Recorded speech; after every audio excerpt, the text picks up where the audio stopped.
Ok, bonsoir, une fois de plus, c'est encore votre humble, fidèle serviteur, l'étranger Fortizo.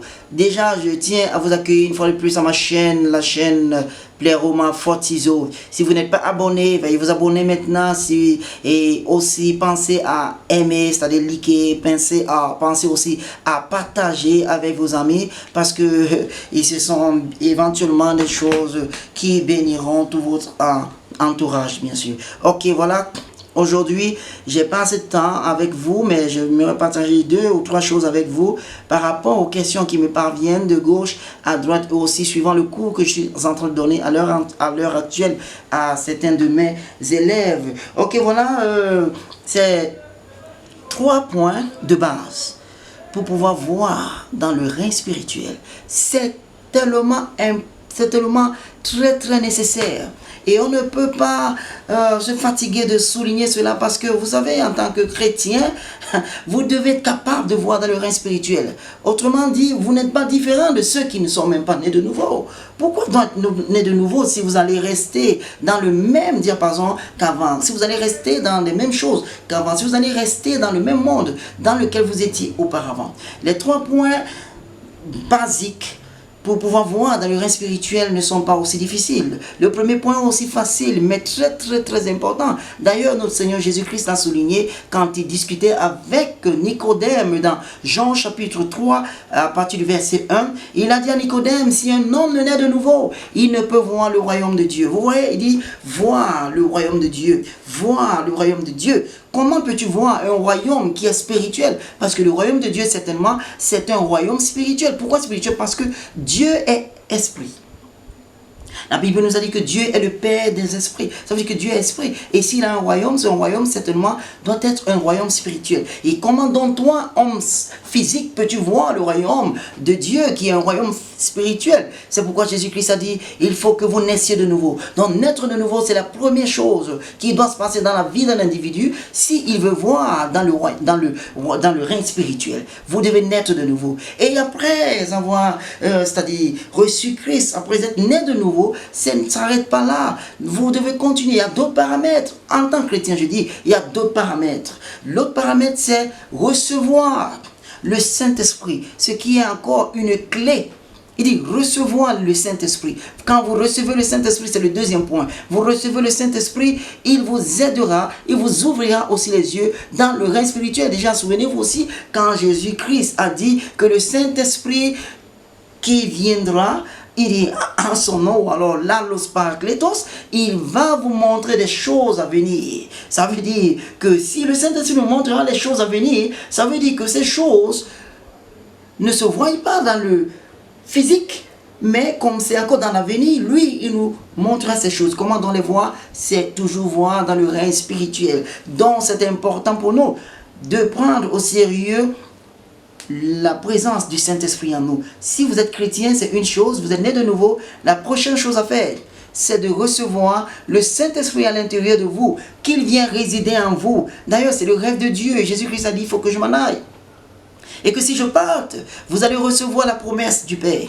Quelle est la promesse du Père? C'est le Saint-Esprit. Parce que Jésus-Christ, en ce temps, était le seul qui, avec la plénitude de Dieu, en lui, qui avait avec lui le Saint-Esprit. C'est pourquoi d'ailleurs il a dit dans le livre de Jean, je crois, verset 14, chapitre 14, verset 15, il a dit quelque chose, il a dit, au dernier paragraphe, que il dit, le monde ne connaît pas le Saint-Esprit, mais vous le connaissez parce qu'il habite avec vous et il sera en vous. Donc Dieu veut que le Saint-Esprit reste en vous parce que quand il est en vous, il vous ouvrira les yeux à pouvoir voir dans le règne spirituel. Et maintenant, la troisième, ou alors le troisième point. Mais avant de parler du troisième point, je tiens à vous rappeler que c'est bien possible que quelqu'un soit né de nouveau, qui reçoit le Saint-Esprit et aussi ne voie pas. Et sachez que le rêve de Dieu pour tout un chrétien, c'est de pouvoir voir. C'est d'ailleurs pour ça que Pierre, dans le livre des Actes des Apôtres, chapitre 2, verset à partir du 14, s'est tenu et a commencé à prêcher. Il a dit non, ces gens ne sont pas ivres comme vous le supposez, mais c'est ce qui a été annoncé par le prophète Joël. Qu'au dernier jour, dit le Seigneur, je déverserai mon esprit sur toutes les chairs. Il dit, vos fils et vos filles prophétiseront, et vos jeunes gens verront ou bien auront des visions. Comment avoir une vision? Comment avoir une vision si ce n'est pas une chose qui concerne le spirituel? Il ne parlait pas de dormir et quand pendant que vous êtes dans le sommeil, vous commencez à songer. Non, il ne parle pas de songe. Pour les songes, il dit c'est les vieillards qui verront des songes. Et ça, je vous parlerai de ça prochainement. Mais il dit vos jeunes gens verront des visions. Ils auront des visions. Ils vont prophétiser. On prophétise dans le reste pour les choses spirituelles. Et on voit des visions que des choses qui concernent le spirit, l'esprit. Donc ça veut dire que Dieu veut éventuellement que vous soyez, ou bien vous voyez dans le règne spirituel. Parce que c'est le règne dans lequel votre papa, Dieu, vit.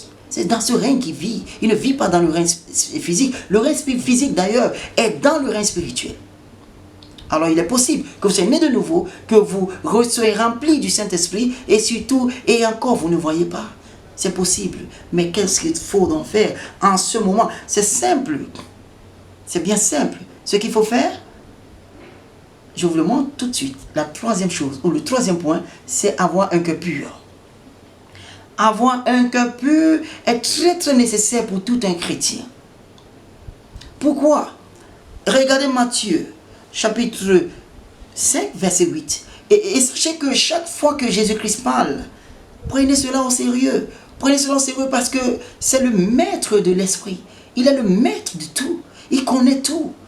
La Bible dit qu'on n'a pas besoin, on n'avait pas besoin de lui parler de quelqu'un parce qu'il connaissait tout ce qui était dans l'homme. Souvenez-vous que le monde a été fait par lui et rien de ce qui existe n'a existé sans lui. Donc il connaît tout, il a tout créé et c'est lui qui parle.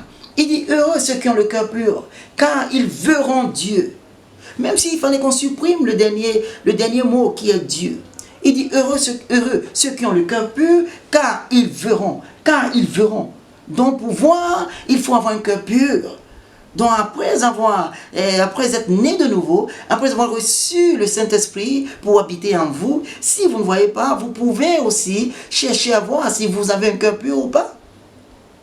Parce qu'il dit, heureux ceux qui ont le cœur pur, car ils verront Dieu. Et voir Dieu, c'est voir le règne spirituel, parce que Dieu est esprit. Et pour voir esprit, ça veut dire que tu vois dans le règne spirituel. Donc mon frère, ma soeur, si tu veux voir dans le règne spirituel, il faut avoir un cœur pur. Et je sais que beaucoup se posent la question, comment faire pour avoir un cœur pur? Là, je vous enverrai le lien pour voir, parce que cela est dans mes enseignements. Je vous enverrai le lien, et éventuellement vous allez voir ce que c'est que avoir un cœur pur. Ou alors prochainement, je vous donnerai juste un petit cours par rapport à comment avoir le cœur pur. Mais sachez que vous devez naître de nouveau, vous devez recevoir le Saint-Esprit à l'intérieur de vous, et vous devez avoir un cœur pur. Parce que quand vous avez un cœur pur, vous verrez. Vous verrez. Heureux ceux qui ont le cœur pur, car ils verront. Car ils verront. Tu veux voir, mon frère? Tu veux voir, ma soeur? Aie un cœur pur. Aie un cœur pur. C'est pour cela que la Bible nous dit, gardez votre cœur de toute diligence, car de lui sortent les sources de la vie. De lui sortent les sources de la vie. Votre cœur, montez une garde sur votre cœur. Ne laissez pas votre cœur être envahi par des choses négatives, par des choses venant du diable. Cela donne une certaine impureté dans votre cœur. Et cela vous empêche de voir. Donc gardez votre cœur de toute diligence. Car de lui sortent les sources de la vie. Voulez-vous voir, mes frères et sœurs? Voulez-vous voir dans le règne spirituel? Ayez un cœur pur. Soyez nés de nouveau et aussi soyez remplis du Saint-Esprit. Ciao, ciao. Je vous remercie beaucoup. C'était tout ce que j'avais partager avec vous ce soir. N'oubliez pas, surtout comme je l'ai dit au début, likez, partagez et abonnez-vous à cette chaîne. Que Dieu vous bénisse au nom puissant de Jésus-Christ. Amen.